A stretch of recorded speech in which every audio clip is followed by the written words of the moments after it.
내면의 격을 바꾸는 사소한 습관. 여러분의 구독과 좋아요는 정말 큰 힘이 됩니다.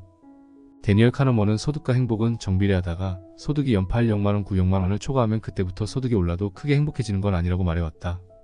하지만 최근 노벨상 수상 경제학자를 포함한 미국 연구팀은 연 소득 6억원까지 소득이 오를수록 행복감도 오른다는 것을 밝혀냈다. 현대사회에서는 어느 정도의 소득으로도 생계가 보장되는데 왜 많은 돈을 벌면 벌수록 행복해지는 걸까? 이는 상대적으로 다른 사람보다 많은 돈을 가지고 있다고 느끼기 때문일 가능성이 크다. 요즘 시대에는 경제적인 면에서 자존감도 상대적인 비교를 통해 높거나 낮다고 느낀다. 상당수의 사람이 평균 연봉에 부합하면 자존감이 높아지고 그렇지 않으면 자존감이 떨어지는 느낌이 든다고 대답했다. 그러나 비교를 통해서 얻는 자존감은 불안정하다. 그 근거가 상대적인 것에서 왔기 때문이다. 자존감은 크게 자기인식, 자기효능감, 자기통제감의 세 가지로 나누어서 설명할 수 있다. 먼저 자기인식은 내가 나를 바라볼 때의 생각이다. 내가 나를 바라볼 때 가치 없고 존중받을 만하다고 느끼지 않는다면 자존감이 낮다고 말할 수 있다. 우리는 과거, 현재, 미래의 독립적인 존재다. 과거에 상처받았지만 현재에는 기쁠 수 있고 현재는 불행하지만 미래에는 행복할 수 있다. 과거에 얽매이지 않는 존재라는 사실을 깨닫기만 해도 마음이 자유로워진다. 미래가 되어가는 현재 속에서 당신의 가치는 스스로 만들어가는 것이다. 가장 좋은 방법으로는 평소에 안 하던 긍정적인 생각을 연습하는 것이다. 긍정적인 것을 추구하되 과거의 상처들은 수용해야 한다. 그렇다면 어떻게 긍정적인 생각을 연습하고 자존감을 떨어뜨리는 습관을 끊어낼 수 있을까? 그것은 감사일기를 쓰는 것이다. 감사일기의 효능은 생각보다 엄청나다. 가장 빠르게 당신의 자존감을 회복시키는 좋은 방법이라고 단언할 수 있다. 왜 감사일기를 쓰는 것이 효과적일까? 자존감이 떨어져 자신을 가치 없다고 생각하는 사람은 부정적인 생각에 사로잡혀 있을 가능성이 크다.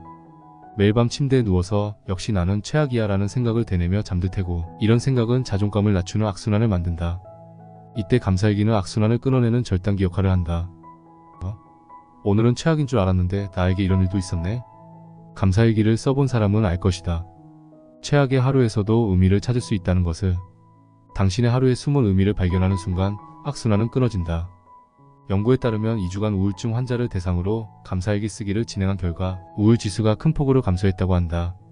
경증 우울증을 가진 10명 중 47명에게 큰 효과가 있었고 심지어 중증 우울증 환자의 경우에도 큰 효과가 있었다. 더 놀라운 것은 12주 정도 감사일기를 써도 그 효과가 6개월 이상 지속됐다는 것이다. 감사일기는 언제 어디서든 써도 좋지만 더욱 큰 효과를 느끼려면 자기 전에 쓰는 것을 권한다. 잠들기 전 기억은 장기 기억으로 이어지기 더 쉽다고 한다. 따라서 자기 전에 긍정적인 기억을 가지고 잠들면 장기적으로 긍정적인 관점을 가지는 것에 도움이 된다. 오늘 감사한 일을 3가지 적어보자. 많이 적을 필요는 없다. 하지만 진지한 마음으로 고민해보자. 내가 나에게 감사한 일, 타인과의 관계에서 감사한 일, 세상을 살아가면서 감사함을 느낀 일을 떠올려보고 적도록 하자. 적어놓고 보면 왠지 모를 뿌듯한 감정이 마음속에 피어오를 것이다. 그 감정을 기억하자. 당신은 어제보다 오늘 마음 근육이 한층 두터워진 것이다. 쉬워 보이지만 마음의 악순환을 확실하게 끊어주어 단단한 마음을 만드는 감사일기를 꼭 활용하길 바란다. 생각이 많아 주저하는 사람들에게 자존감에 영향을 주는 두 번째는 자기 효능감이다. 자기 효능감이란 내가 능히 할 수 있다고 믿는 것을 말한다. 자기 효능감이 높은 사람은 새롭게 도전할 힘을 가지고 있다. 노력하면 성과가 나올 거라는 믿음이 있기 때문이다. 행동하지 않으면 성장할 수 없다. 성장하지 않으면 새로운 경험을 할 수 없고 결국 도태되고 만다. 따라서 자기 효능감을 키우는 것은 자존감을 높이는 것뿐만 아니라 양수인간이 되기 위해 꼭 필요한 과정이다. 자기 효능감을 키우는 방법으로는 중요하다고 생각하는 일 중에서 할 수 없다고 생각하지만 통제할 수 있는 일을 강제로 하는 것이 있다. 새로운 도전을 통해 실력을 쌓는 것은 우리가 통제하지 못하는 것을 통제할 수 있는 영역으로 데려다 주기도 한다. 즉 운의 영역을 통제 가능한 영역으로 바꿔주는 것이다. 예를 들어 시험 준비를 통해서 지식이 쌓이면 합격이라는 성취를 경험할 수 있고 주식을 공부해서 투자에 대한 안목이 생기면 높은 수익을 기대할 수 있다. 게다가 무언가에 도전해서 성장하는 재미는 단순한 실력 향상이 아닌 그 이상의 의미가 있다. 실력의 향상은 단순히 현실적 능력뿐만 아니라 존재의 독특함을 만들어준다. 다시 말해 새로운 시도를 통한 실력 향상은 이 세상에서 나를 개성을 가진 존재로 만든다. 이 세상에서 한 사람의 존재는 결국 다양한 경험의 합인데 인생의 경험을 자신의 선택으로 채워 넣은 이들은 더 능동적이고 성숙한 자존감이 단단한 사람으로 거듭날 수밖에 없다. 때로는 실패할지도 모른다는 두려움 때문에 새로운 일의 시도 자체를 못할 수도 있다. 물론 세상은 내 맘대로 되지 않는다. 도전했지만 실패할 수도 있다. 따라서 겸허한 마음을 갖되 이렇게도 생각해보자. 우리에겐 도전한다는 확실한 선택지만 있을 뿐이니 도전을 즐길 수 있는 가벼운 태도를 갖추면 된다고. 정신과 전문의 유은정 원장님은 내가 집필 작업에 어려움을 겪자 이렇게 조언을 해줬다. 어차피 세상에 책은 수없이 많아요. 그 수없이 많은 책 중 하나를 쓰는 거예요. 그렇다. 시도를 통해서 의미를 찾을 수 있지만 인간을 뛰어넘는 특별한 존재가 되자는 것은 아니다. 그저 평범한 한 명의 사람으로서 자유롭게 선택하고 그럼으로써 인생을 의미 있게 하는 가치를 만들자는 것이다. 회사 프로젝트가 너무 부담되는가? 수많은 프로젝트 중 하나일 뿐이다. 인간관계를 맺는 게 부담되는가? 상대는 당신의 행동이나 말 하나하나에 신경 쓰지 않으니 걱정하지 않아도 된다. 그러니 시도하는 것을 두려워하지 말자. 휘몰아치는 감정을 차분하게 다스리는 법. 우리의 기분은 마치 시소와 같다. 별 이유 없이 기분 좋은 날과 사실 따지고 보면 별거 아닌 일들도 기분 나빠지는 날이 반복되기 때문이다. 이렇게 감정이 엎치락뒤치락하는 날들의 반복 속에서 명확하게 말해야 할 한 가지가 있다. 우리는 감정이 느껴지는 것을 통제할 수 없다. 그런데 우리는 부정적인 감정을 느끼면 그 자체로 잘못됐다고 생각한다. 그렇지만 때로는 부정적인 감정을 느끼는 것도 필요하다. 소중한 사람과 이별하면 부정적인 감정이 느껴지는 것은 당연하다. 당신이 원했던 무언가가 좌절되면 상실감이 느껴지는 것은 당연하다. 당신이 우울하거나 화나거나 짜증이 나는 등 부정적인 감정을 느끼는 것은 당신 잘못이 아니다. 감정은 자연스럽게 느껴지는 것이므로 당신이 느끼는 감정은 모두 옳다. 절대 자책하지 말자. 그렇지만 부정적인 감정이 당신의 태도가 되는 것은 당신의 문제이다. 인간은 감정에 잠식당하는 수동적인 존재가 아니라 감정을 대처할 수 있는 능동적인 존재이기 때문이다. 현실치료의 창시자 윌리엄 그레서는 부정적인 감정을 느낄 때 우울해하기, 불안해하기, 화를 내기와 같은 동사 표현을 사용하라고 말한다. 난 우울해 라고 표현하는 것이 아니라 나는 우울해하기를 선택했어 라고 표현하는 것이다. 이와 같은 동사 표현은 우리가 감정에 통제당하는 것이 아닌 감정에 대처할 수 있다는 주체성을 갖게 해준다. 턱성여자대학교의 김정호 교수는 부정적인 생각을 지우는 방법을 양치질에 빗대어 설명했다. 식사 후 양치질을 할 때 느껴지는 촉감, 후각, 시각 등 그 상태에 머물러서 하나하나 감각을 느끼는 데에 집중하면 부정적인 감정은 곧 사라지고 오롯이 현재를 느끼며 지금을 살아갈 수 있다고 했다. 부정적인 감정을 느끼는 대신 몸의 감각을 느끼는 것에 집중해보자. 마음의 공간이 다른 것으로 채워지며 부정적인 감정은 이내 사라질 것이다. 이것을 마음챙김이라고 한다. 그럼에도 내가 노력했음을 기억하라. 한국 상담심리학의 대가 장성숙 교수는 이렇게 이야기했다. 인간이 후천적으로 터득한 것 중에 바꾸지 못하는 것은 없다. 그것이 부정적이든 긍정적이든 환경에 의해서 배운 것은 얼마든지 학습으로 바꿀 수 있다는 말이다. 만약 부정적인 유년 시절의 경험으로 어려움을 겪는 사람일지라도 충분히 원하는 모습의 사람이 될 수 있다는 말이다. 당신이 해야 할 일은 소통이다. 놀면서 배우는 심리학 유튜브 커뮤니티에 이런 설문을 올렸다. 당신이 타인에게 들었던 가장 힘이 됐던 말은 무엇인가요? 그 말은 지금까지 고생 많았어. 이제부터 달라질 거야. 믿다.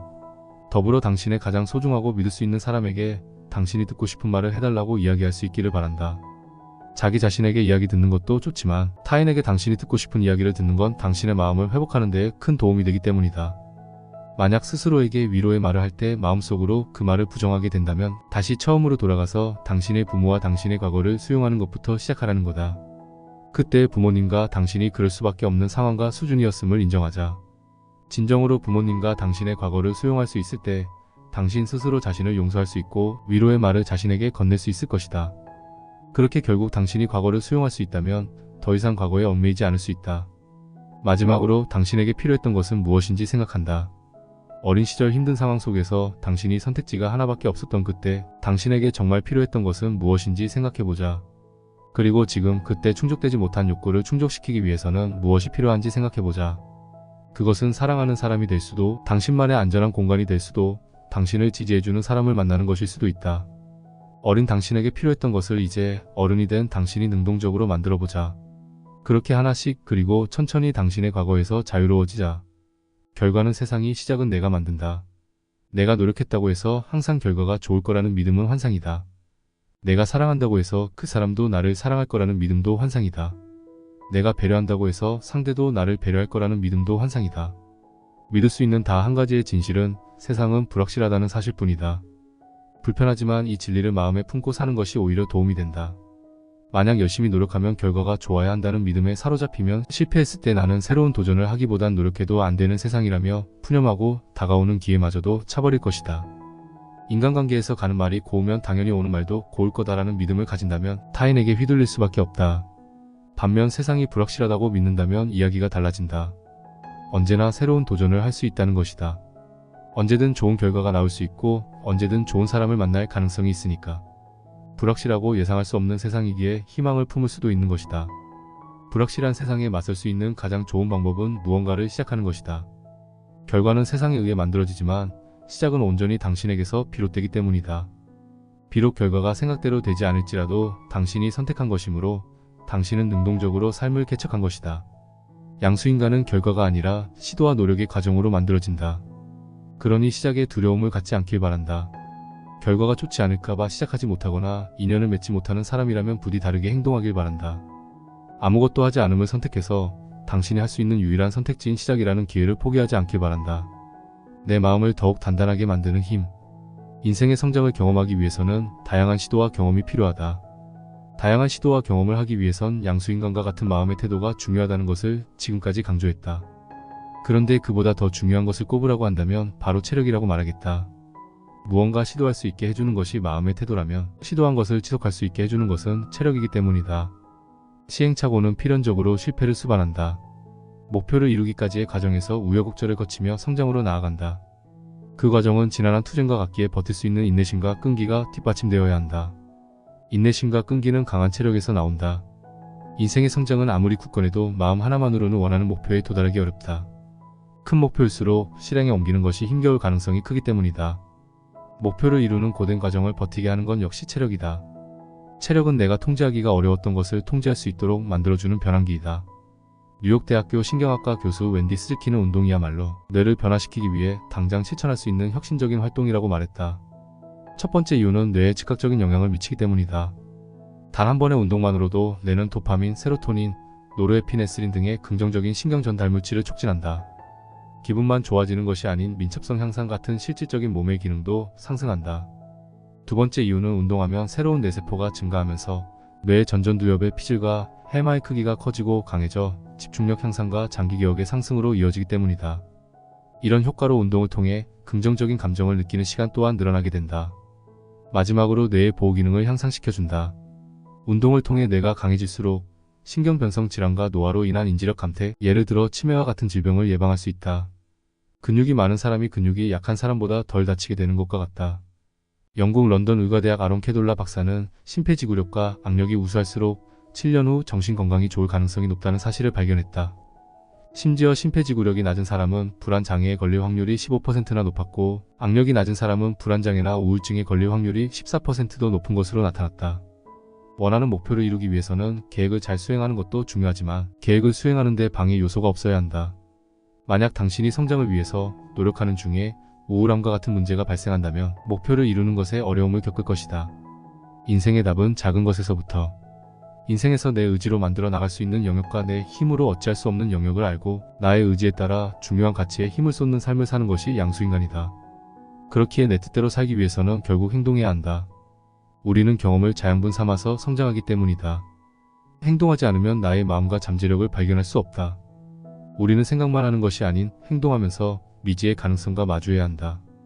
양수인간은 거대한 뜻을 품고 큰 일을 해내는 거창한 사람만 말하는 것이 아니다. 하루하루 살면서 용기를 내지 못했던 일을 해보는 것, 하지 못했던 말 한마디를 건네보는 것, 그렇게 가벼운 마음으로 하나하나 내 생각을 표현하고 실현해 나가는 것, 그것이 양수인간의 본질이다. 그렇다. 이런 사소한 행동이 우리의 인생을 변화시키는 작은 출발점이다.